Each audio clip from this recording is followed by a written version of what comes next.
네, 오늘 선포되어지는 이 말씀을 통하여서 또 하나님의 그 지혜를 얻는 우리 모두가 되어지길 축복합니다. 룻과의 약속, 이 기업 물을 자의 책임을 이행하기 위해서 보아스는 지체 없이 성문으로 올라갔습니다. 1절 말씀을 우리가 다시 한번 읽어보겠습니다. 1절입니다.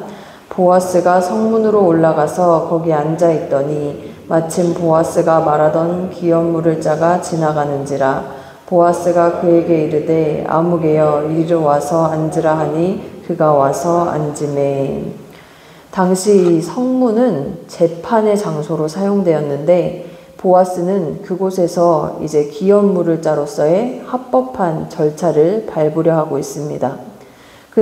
그는 자신보다 우선권을 가진 기업 물을 자의 그 의사를 확인해야 했던 것인데요.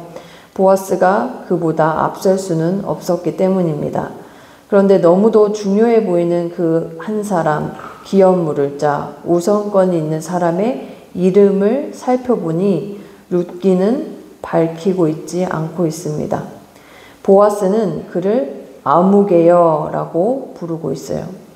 그에 대한 표현을 기억해 둔 다음에 이어서 2절 말씀을 함께 읽어보겠습니다. 2절입니다.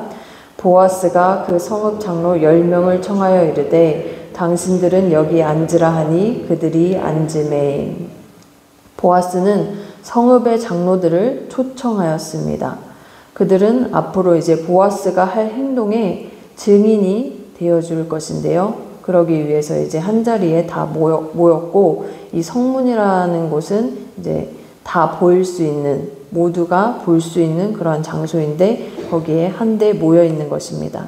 이제 3절에서부터 5절까지 엘리멜렉의 기업에 관한 보아스의 질문이 이어지게 되고, 기업 물을 자, 이 아무개라고 했던 이 사람이 이제 대답을 하는 그 내용이 오고 가고 있는데, 처음에는 긍정적인 답변을 줍니다. 이 기업 물을 자가.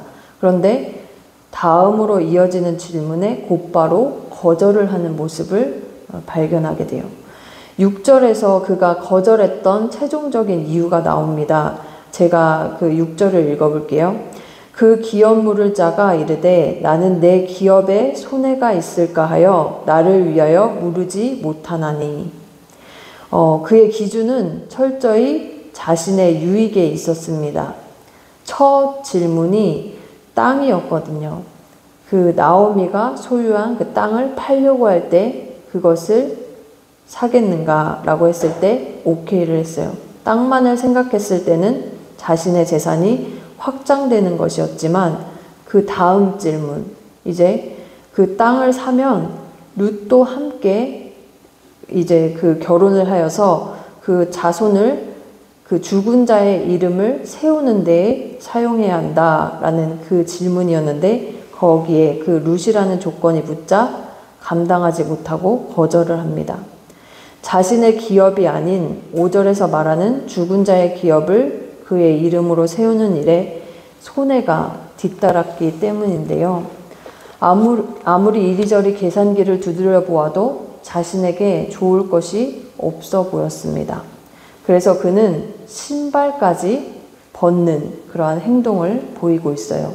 당시의 관습에 따라서 기업 물을 권리와 의무를 포기하고 동시에 보아스에게 양도한다는 것을 보여준다는 뜻이었습니다.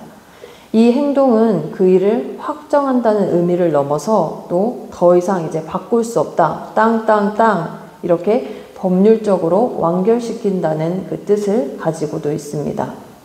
그리고선 그가 이제 하는 말이 있는데요. 8절의 말씀을 우리가 함께 읽겠습니다. 8절입니다. 이에 그 기업 물을 자가 보아스에게 이르되 내가 너를 위하여 사라 하고 그의 신을 벗는지라.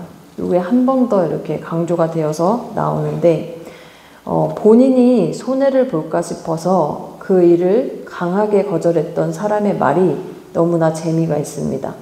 뭐라고 말을 하냐면 보아스를 향해서 너를 위하여 그 일을 하라 라고 합니다. 자신은 쏙 빠지고 발을 빼고 보아스 너를 위해서 지금 그 일을 행하면 된다라고 하고 있어요. 그런데 보아스에게도 동일하게 손해가 뒤따르는 일이었습니다. 이 기업을 물은다는 것이. 그리고 보아스 역시 그것을 모르지 않았습니다. 왜냐하면 보아스가 질문을 했거든요. 두 가지를. 땅을 사야 하고 룻도 함께 해야 한다. 그러나 결론적으로는 그 기업 물을 자, 우선권이 있었던 자의 말처럼 되었습니다. 왜냐하면 후에 보아스는 룻과 결혼하여서 오벳을 낳았고 다윗 왕의 조상이 되었으며 예수 그리스도의 족보에 오르는 영광을 얻었기 때문입니다.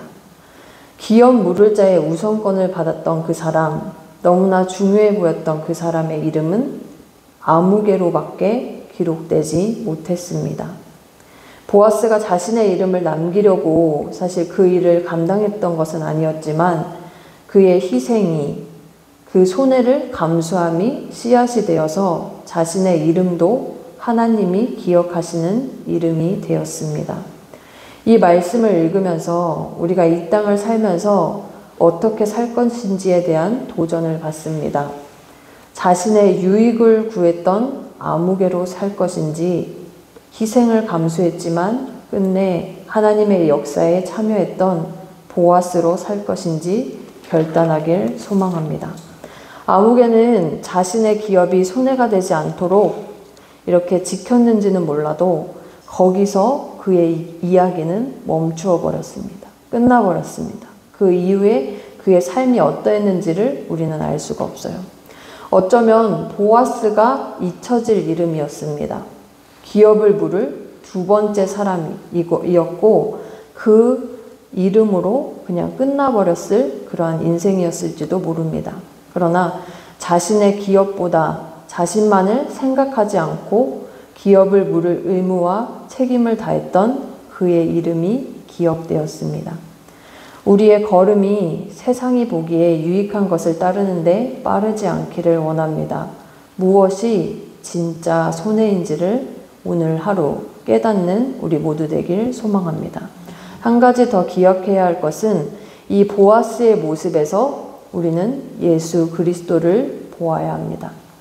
죽은 자의 기업이었던 우리의 인생에 그분의 생명으로 산 자의 기업을 부여해 주셨기 때문입니다. 그분이 이 땅으로 오시는 희생을 감수하셨기에 가능했던 일입니다. 예수님이 그 희생을 모르셨기에 이곳에 오신 것이 아닙니다. 다 아셨어요. 우리를 살리시기 위해 그분은 그 어떠한 것과도 비교할 수 없는 고난과 죽음마저도 감당하셨습니다. 끝내 그의 이름은 영원히 기억되며 그분으로 인해 하나님의 구원의 역사가 완성되었습니다. 우리는 그분으로 인한 구원받은 자로 살 수 있는, 그 산자의 소망을 가지고 살 수 있는 그러한 승리의 삶을 살아갈 수 있게 된 것이죠. 오늘 이 말씀을 살피며 또 정리하며 다시 한번 축복하기는 보아스의 모습으로 우리 모두가 나아가길 축복합니다. 주변에 우리의 희생을 필요로 하는 곳이 있다면 주저함 없이 나아가길 원합니다.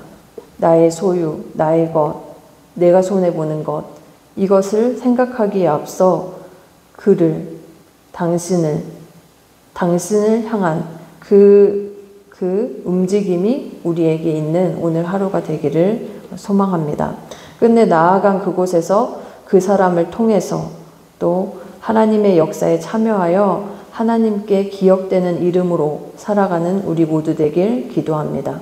더불어 보아스의 모습에서 보게 되는 예수님께 더 가까이 나아가 산자의 기업으로 승리의 인생을 살아가길 축복합니다.